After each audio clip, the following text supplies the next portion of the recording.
I've been talking to letting agents, property managers, and portfolio landlords through UK Housing Insight, and they're all saying exactly the same thing. The tenants are gone, not moving to cheaper areas, not relocating locally, just gone. They've left the country, and nobody is replacing them. The numbers are absolutely insane. Around 800,000 people left the UK last year.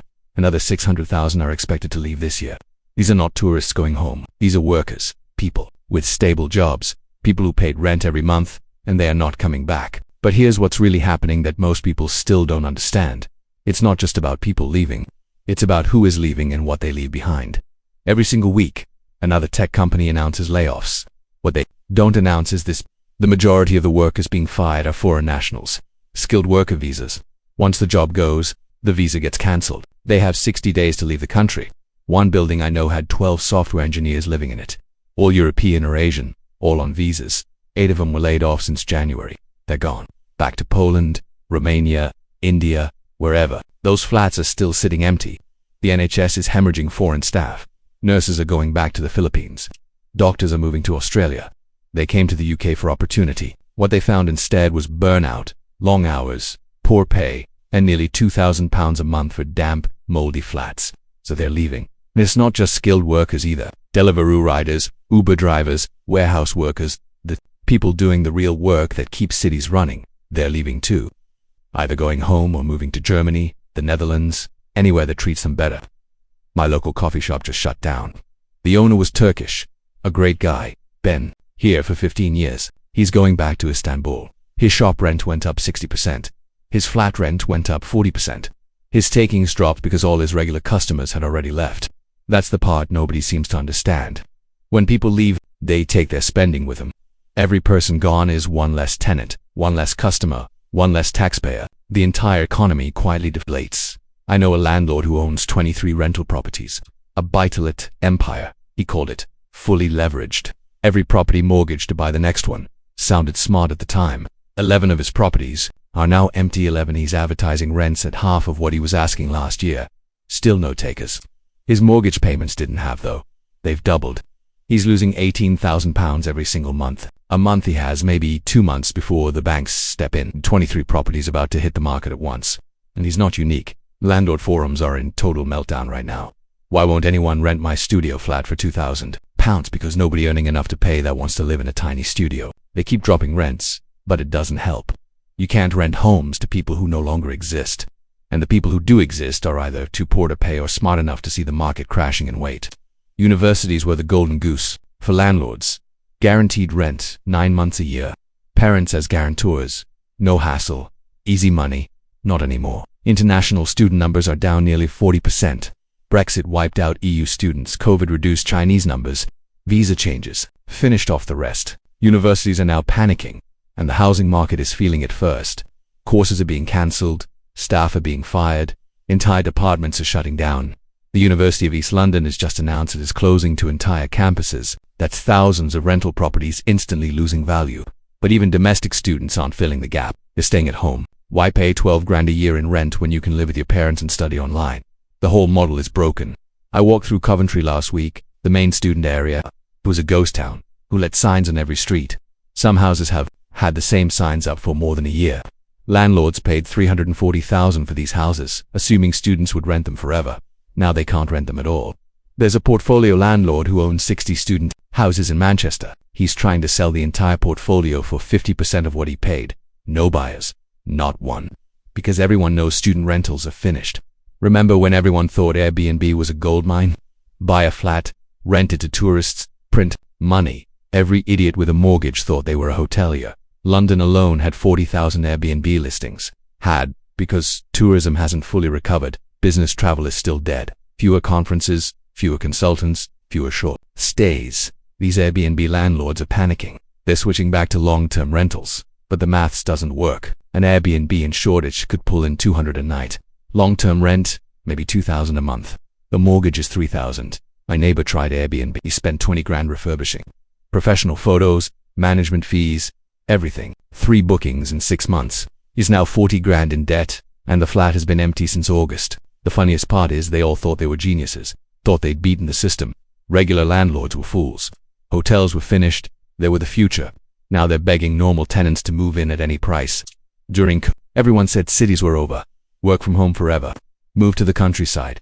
London is dead. Remember that? Employers remember it too, and now they want everyone back in the office 5 days a week. No exceptions. So all those people who moved to the middle of nowhere are trying to come back, but they can't afford it. City rents never dropped enough. They're stuck commuting for hours a day or quitting jobs. Meanwhile, landlords in commuter towns are also in trouble. They thought they'd hit the jackpot. City workers moved in. Rents exploded. Happy days. Except now those workers are leaving, and locals can't afford the inflated rents. There's a town in Kent where rents jumped 70% during COVID. Londoners moved in, working from home, living the dream. Now those Londoners are gone. Locals earning 25 grand can't pay London prices for Kent homes.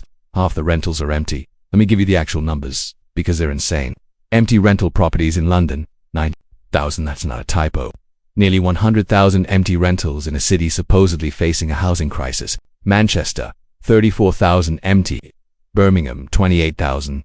Leeds, 19,000. Nationwide, over 400,000 rental properties sitting empty. The houses exist. The people who can afford them don't. Average time to rent a property in 2019 was 11 days. Now it's 53 days. Some areas never rent at all. Properties just sit empty until the landlord gives up. Rent cuts are everywhere. 40% of landlords have reduced rents in the last 6 months. Not small cuts. Hundreds of pounds. Still no tenants. Buy-to-let is dead. Completely, utterly dead. The numbers simply no longer work.